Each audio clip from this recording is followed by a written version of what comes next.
Welcome to the IREL podcast. Are you sick and tired of real estate gurus pitching their next free construction deal, only to find out years later they were completely wrong? Worried the next overseas conference you spend thousands to attend will only be used to sell overpriced lots and deserted developments?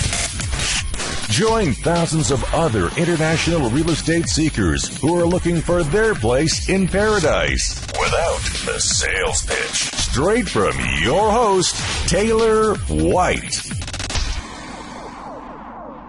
Hey everybody, and welcome to episode 3 of the IREL podcast. I am your host, Taylor White. I am simply thrilled to sit down and speak with Brock Squire from Coldwell Banker Costa Realty in Puerto Vallarta, Mexico, and we will get down and dirty with the PV real estate scene and have you coming away wanting to investigate its local property market further or cross it off your shortlist entirely and continue listening. Right now from Brock, you will learn what drove him to leave his native Canada over 30 years ago and open up a boutique real estate agency that focused on high-end properties. The exact reasons PV speaks to Brock like no other place he's ever been. He sets the record straight on owning beachfront real estate and the one thing you need to do when buying. Why the Romantic Zone is one of his top location recommendations today. Reveals if getting local financing when buying is even a possibility, and much more. And don't forget, if you're listening to this podcast and want to grab Brock's contact details,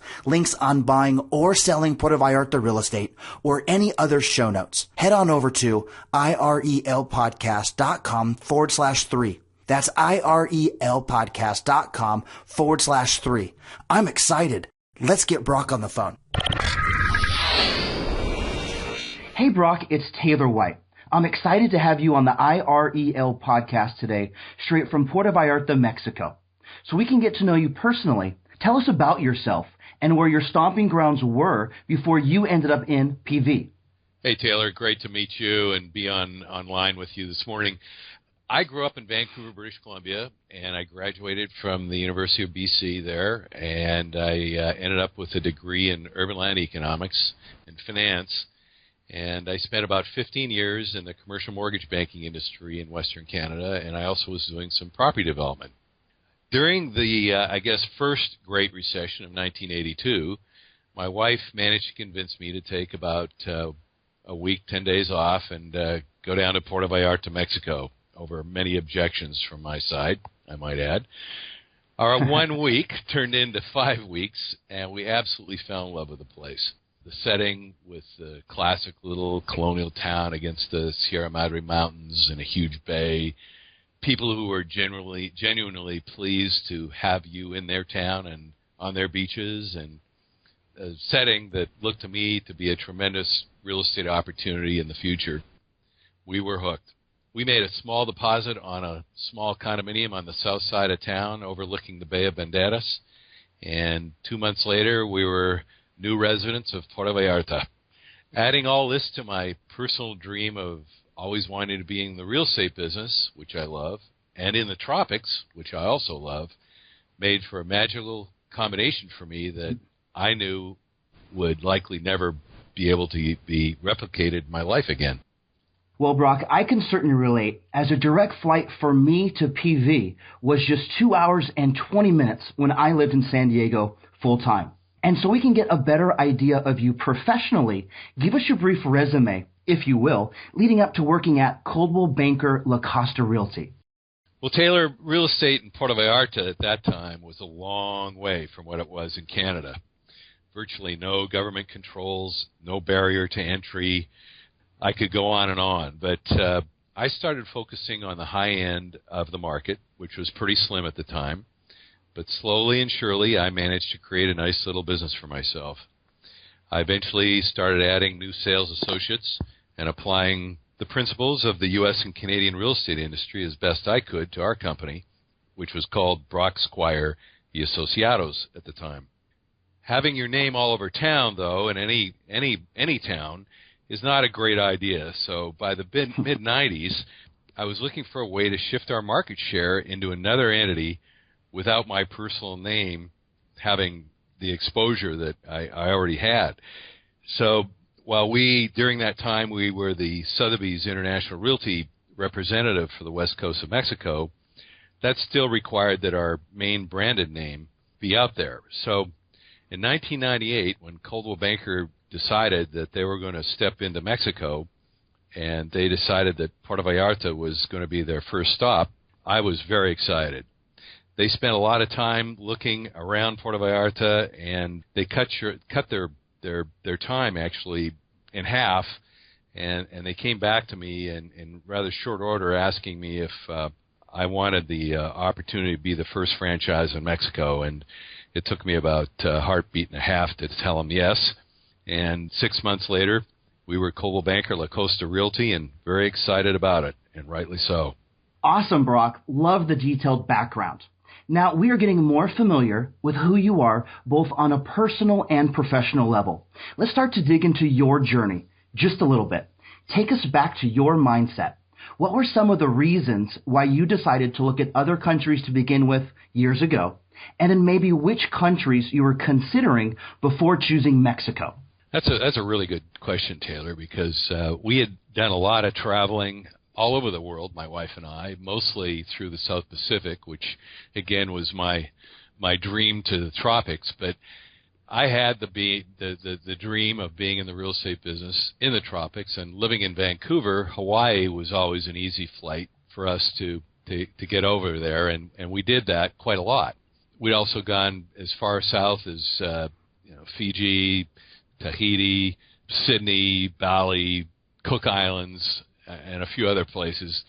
But Hawaii was a place we went to quite often because it's an easy jumping place from Vancouver. But with as any place, the more you become familiar with it, the more you push the boundaries and start exploring the areas. And unfortunately, the more we did that, in Hawaii at least, the more we realized that we were just another couple of haules and definitely not welcome, at least not outside the boundaries of the resorts that we would be staying in. So Hawaii was definitely not an option for us, and the other places were just too remote and undeveloped. So when we got to Puerto Vallarta, we just looked at all the pros and cons and found it overwhelmingly a pro.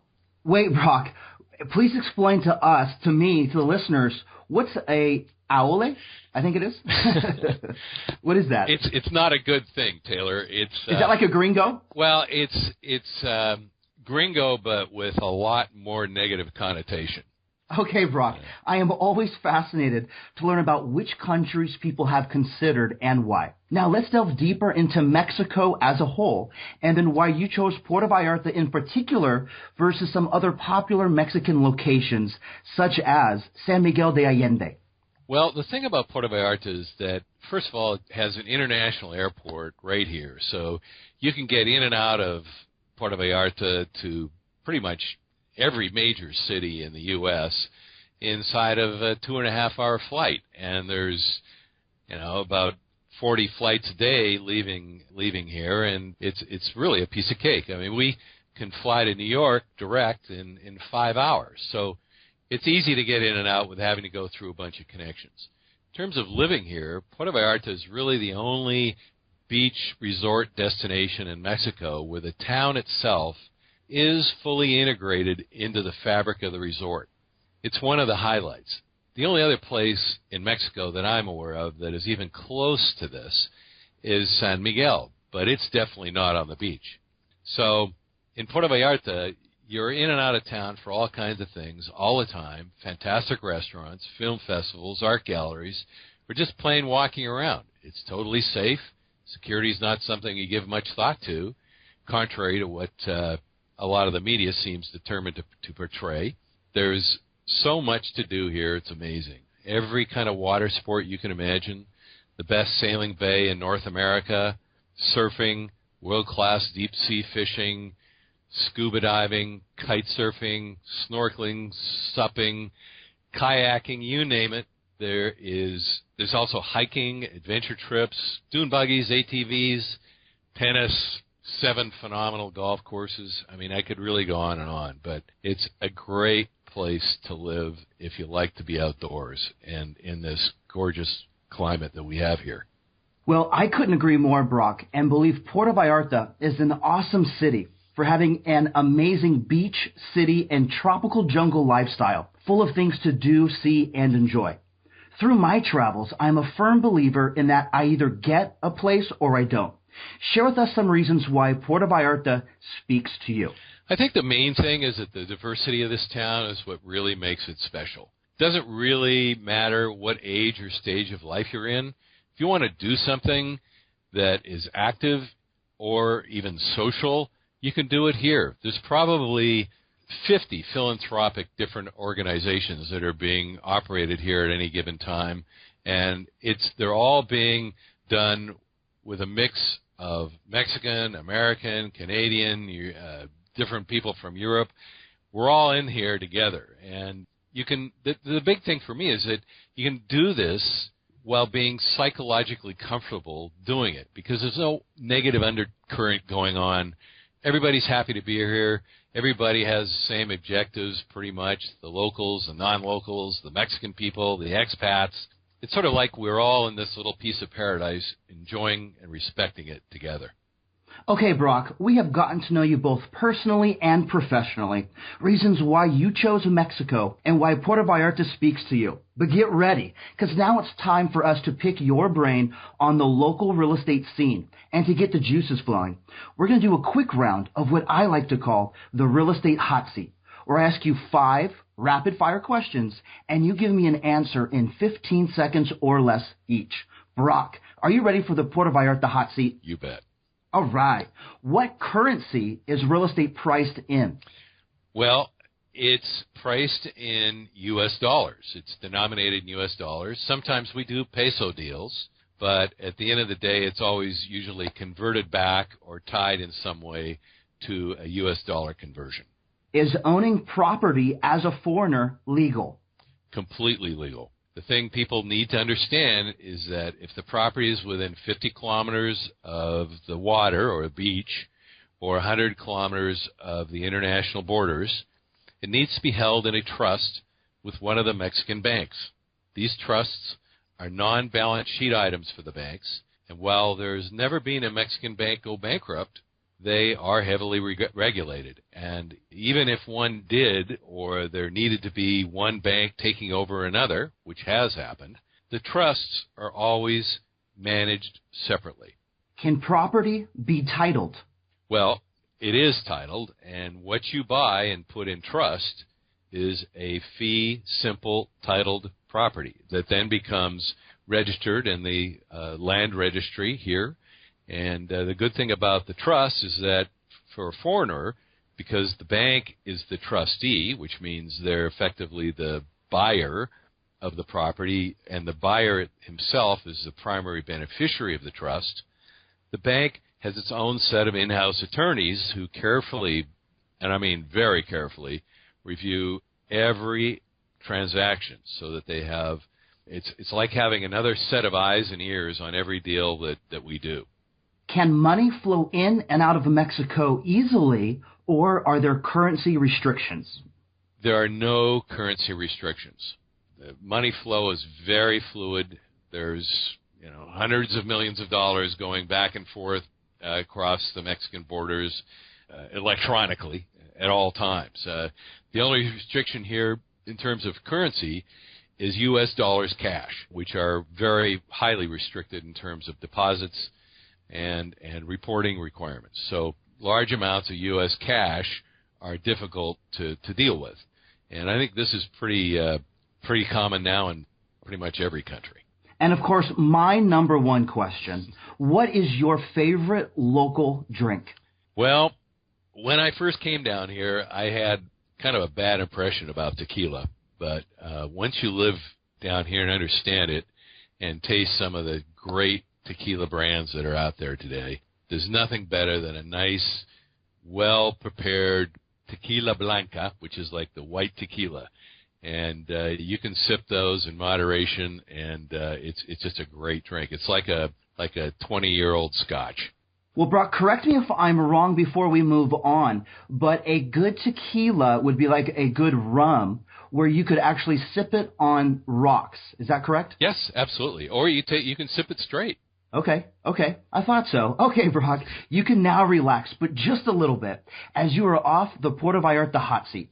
But it's time to zero in on the local real estate scene. Give us your brief synopsis on the Puerto Vallarta real estate market over the last few years, where it is today, and then where you see it heading for the next few years. Okay. This market has traditionally been driven by the U.S. buyer, and no secret, 4 or 5 years ago, that buyer just got decimated. So this market's been on its knees for the last 4 years, more or less. Now, we have since seen real estate values drop back to early 2000 levels, and we are now starting to get back on our feet, as it were. This is not so much as a result of those U.S. buyers coming back, but more because of the tremendous strength of the Mexican and the Canadian buyers that are in this market now. The Mexican economy has been very quietly been doing very well over the last 10 years. You can see this when you travel through Mexico City, all the way up to Guadalajara. It's absolutely amazing the amount of development and commercial industrial activity that's going on in that region. And so this is creating a tremendous amount of capital and an incredibly strong middle class, which Mexico really has never had to speak of up until the last 4 or 5 years, to be honest. This is creating tremendous amounts of money that is coming to discretionary spending places like Puerto Vallarta. And at the same time, we're seeing a lot of Canadians who are also been doing very well and weren't as nearly as badly affected, if at all, affected by the U.S. recession. And they're down here looking for great deals. And the oil money out of Alberta, especially, has been discovering us in spades. The future, we think we're in pretty good shape. Business is picking up. Prices are realistic. There's good opportunities here. And we feel that when the U.S. economy gets back to creating capital and restoring its middle class again, which may take another year or two at least, Puerto Vallarta will be a huge benefactor. Well, Brock, you have me sold on Mexico as a country, Puerto Vallarta as a city, and then its real estate outlook within the near future. Of course, you don't have a crystal ball. I sure as heck don't. No one does. But that is why I think it's so vitally important to get on-the-ground insight from local real estate professionals. And yes, I just used the words local and on the ground in the same sentence to drive home a very important fact.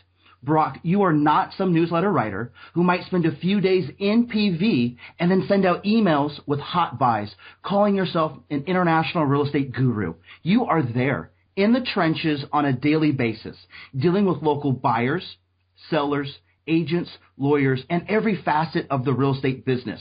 Break this down even further for us. Pretend you are Google Maps or Google Street View. What streets, neighborhoods, or parts of the city are we talking about in PV? Well, that's a huge question, but I'll try and break it down rapidly for you, because Puerto Vallarta has grown in a very similar manner to a lot of towns or cities.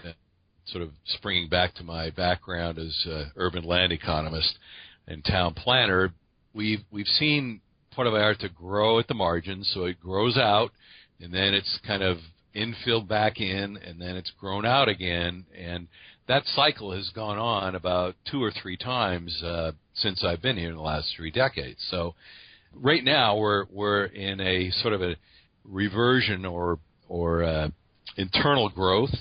So everybody wants to be close to town, where the walkability, we call it the walkability quotient, is very high.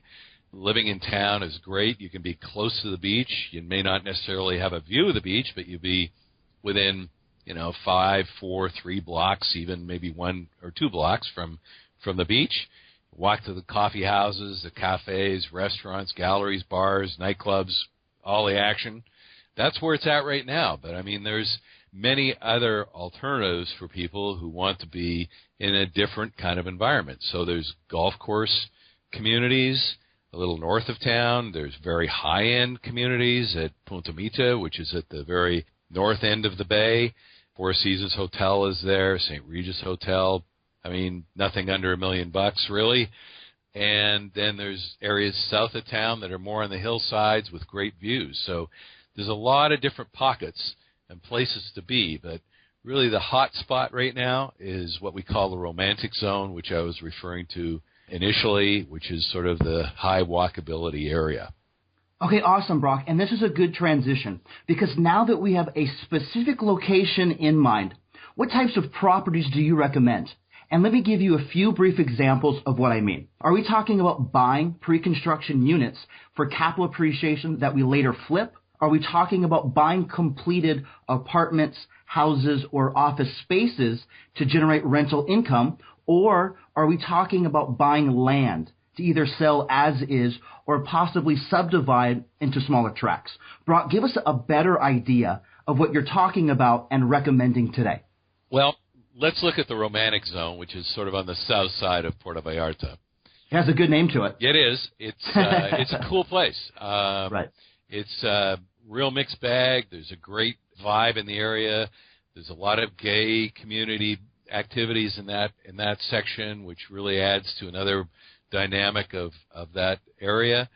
A lot of people want to be there, and sales there are very brisk, as I was saying. There's not much flipping going on. Most people are buying because they want to be there and live there, and they may be buying to live there for 3 months or 2 months and rent it, which, of course, is very easy to do while they get their retirement organized and come down here and live more of a full-time life in a year or two from now. But in order to get the quality properties, you're needing to buy pre-construction or during construction, which a lot of people are doing. So there's probably half a dozen smaller 20, 50-unit sort of infill projects going on right now, and they're pretty much getting sold out before they're finished.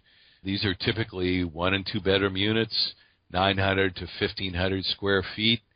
And some of the specific properties we've been looking at and selling in are, we've sold units in a project called The Park, another one called V199, another one called Cyan, another one called Molina de Agua, all of which are solid properties that are doing very well, and people are very happy in. Nice. Okay, Brock, I love the detailed breakdown. Now, I'm going to hit you up with a 2-part question that I know everyone wants to know, and you have to give us a general range so we have some price points in mind. It's a big question, 2-part question, but here's the first part. What would be the price range of what we're talking about? Maybe give us a starting price point at the low end and then a final price point at the high end, just for a range. For a 1-2 bedroom unit in the area that I've been talking about, or it would actually apply to most other areas throughout Puerto Vallarta as well, you're looking at around $170,000 to $190,000 for maybe a 1-bedroom or a small 2-bedroom, up to $325,000 to $350,000 US dollars. And then for a larger 3-bedroom that might be on the beach, you'd be looking more in the area of $600 to $900, maybe even further up the scale. For a larger 3-bedroom, that would be maybe 2,000 to 2,500 square feet. I'm thinking Cyan, Molina de Agua, and those properties are also selling very, very well. Okay, and then part 2, as a follow-up, what would be the cost per meter? Again, maybe a starting price point at the low end and then a final price point at the high end, just so we know a cost per meter. The cost per meter, and just for those who don't know or can't relate meters to square feet, basically it's 10.763, but 10 is usually pretty good for most people, square feet to a square meter. So in a square meter, we're looking at a square meter prices of around $1,500 a square meter, up to maybe as high as $3,000 a square meter. Okay, Brock, and just as a follow-up to that, as most locations, if a place is smaller, so fewer square meters, the cost per meter, of course, is probably going to be higher. If they buy a larger place or more square meters, the cost per meter, just because it's bigger, would probably be lower per meter. Is that correct? Generally speaking, that's correct, Taylor, but not always. Okay, Brock, this is a question I like to call, what would Grandma do? Grandma calls you up, Brock, says she has X amount of dollars to spend. You know, you can't let Grandma down. Share with us 3 specific examples you would show her and explain why these make sense. Okay. First of all, before I would show her anything, we would sit down and have a conversation, and so that we could understand what her lifestyle looks like. And that has a lot to do with where people will want to live. If they're golfers, and there's some great golf course properties here. If they're philanthropic and they want to be involved in bridge clubs and save the cats or save the dogs, or there's all kinds of them, they may want to be around another sort of social group. If they're into marina activities or fishing, they may want to be in a different area. So we would really need to find out where they want to be. Now, if they were in Marina Vallarta, for instance, there's some great properties right around the marina that you can get into for between $150,000 and $250,000. View of the marina, activities, not heavy-duty activities, but light retail restaurant activities and walking areas around those units, and you're a block and a half from the beach. If you want to be right on the beach in the marina, you can get that as well. That's going to be a little more expensive. You're going to be looking at maybe $300,000 up to $800,000, depending on what project you'd be in. If you were in the downtown or romantic zone, then again you'd be in a place where you wouldn't need a car. You'd be able to walk. You'd have more activities to enjoy, and again you'd be looking in the anywhere from about 170 on up to 900,000, depending on the size. If you're looking at a golf course community, as I said, there's 7 golf courses around Puerto Vallarta.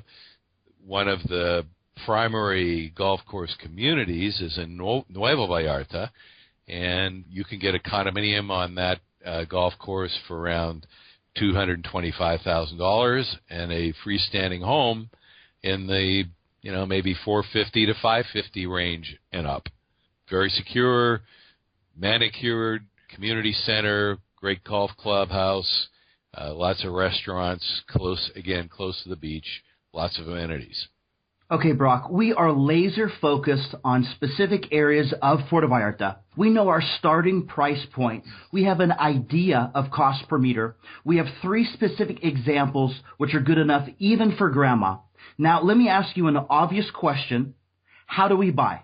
Well, that's a good question. And to answer it fully, I really would need a lot more time than what we've got here. But make sure you buy with someone who you are comfortable with and you can relate to and has a solid reputation and is with a firm that's been around the block a few times. We have a couple of really good articles on our website, which is www.cblacosta.com, and they're called Real Estate 101, and the other article is called Buyer's Guide, and that gives our customers the complete breakdown of the process, step by step. And beyond that, I believe that that buying starts with a well-written English and Spanish offer to purchase agreement. And you need to make sure that all the money goes into a recognizable third-party escrow account, doesn't go directly to the seller in the middle of the transaction or the middle of the conveyance process. It sits in a third-party account. And these are accounts that are run by Fidelity National, Stewart Title, clearly recognizable names that have been through this exercise a lot. And then there needs to be a clear, clean, notarized conveyance before anyone gets any money. And that's what you deal with a strong real estate firm for. Okay, Brock, this next question I'm going to kind of lump together as it's the obvious next step. Do we need to come in with all cash, or can we come in with a certain percentage down and get local financing from a bank or credit union? Well, in order to get local financing here, you have to qualify as a permanent resident. And that's a visa process that takes about 2-3 months. And you really need to be a permanent, intend to be a permanent resident, because there's no sense becoming a permanent resident and restricting yourself from being something else. So that's the first thing. So if that's not your intention, or you don't want to go through that process, and you don't want to borrow in pesos, which is your only alternative here, because you're being lent money in the local currency, which is Mexican pesos, you probably do well to figure out how to get your financing in Canada, the United States, or wherever else it is that you're coming from, and then come here with your funds in place in an account in the United States or Canada or wherever it is, so that they can be transferred to an escrow account, as I was just describing, down here, and you're able to purchase the property basically on a quote-unquote all-cash basis. And these are, when I say all cash, I mean these funds are wire transferred to the escrow accounts. You don't come with, bags of cash, obviously. Bags of cash. Okay, Brock, here is my second favorite question. And anyone who has ever owned real estate can tell you, you need to have a money exit strategy in place even before you buy. It's something what I like to call, where's the cheddar? You are buying the property to do what with it to make some money. So, Brock, where's my cheddar? Well, I think the exit strategy here is all about buying right. As you probably know, you make money in real estate when you buy, not when you sell. So you need to be sure that you buy right. That's just plain old due diligence and market understanding. If you buy something in the middle of nowhere with nothing around you, then you're going to have a tough time selling that property, obviously. On the other hand, if you can buy a quality location and a quality property that has solid demand, then selling at the end of the day shouldn't be a big issue. Well, Brock, I wanted to thank you for taking the time to share with us about Puerto Vallarta real estate. We have heard about your journey, why you chose Mexico, exact areas of Puerto Vallarta to focus on, price points to look out for, specific examples good enough even for grandma, a money strategy to purchase, and then what we might do with it after the fact to make some cheddar. Unfortunately, it's time to say goodbye. But before we do, share with us an easy way to get a hold of you, any parting advice you might want to share, and then let's say goodbye. Thanks, Taylor. We can be found on the web. If you search Google Puerto Vallarta Real Estate, we're in the first position on the first page. And our website is cblacosta.com. We have a toll-free number here. It comes straight to our office, 866-978-8060. And I think the parting piece of advice I could give to your listeners is that the important thing when you're thinking of buying property here is to actually come and take a look and experience Puerto Vallarta for yourself. Don't listen to the press or other people's opinions. You need to come here and feel the vibe, talk to the people who are living here, and make a decision yourself, and not listen to all the negative hype about Mexico that seems to be going on in the press recently. Awesome, Brock. I have really enjoyed this conversation straight from Puerto Vallarta, Mexico to our earbuds. And I hope we can catch up again in 3 to 6 months. Thank you, Taylor. I want to thank Brock once again for his awesome take being on the ground in Puerto Vallarta. If you are listening to this podcast and want to grab Brock's contact details, links on buying or selling PV real estate, or any other show notes, head on over to irelpodcast.com/3. We would love to hear your thoughts on today's episode and are giving away over $500 in free site upgrades to each and every property owner, agent, or developer who lists real estate on our site and leaves us an honest iTunes review. In addition, for all listeners who don't own any real estate, instead, we'll provide an awesome resource guide that will give you amazing discounts to our most popular resources, including vacation rental sites, home exchange sites, house sitting sites, and much more. Just head on over to irelpodcast.com/3 for complete details. You have been listening to the IREL Podcast with Taylor White. Be sure to hit up IRELpodcast.com for more. That's IRELpodcast.com. Thanks for listening.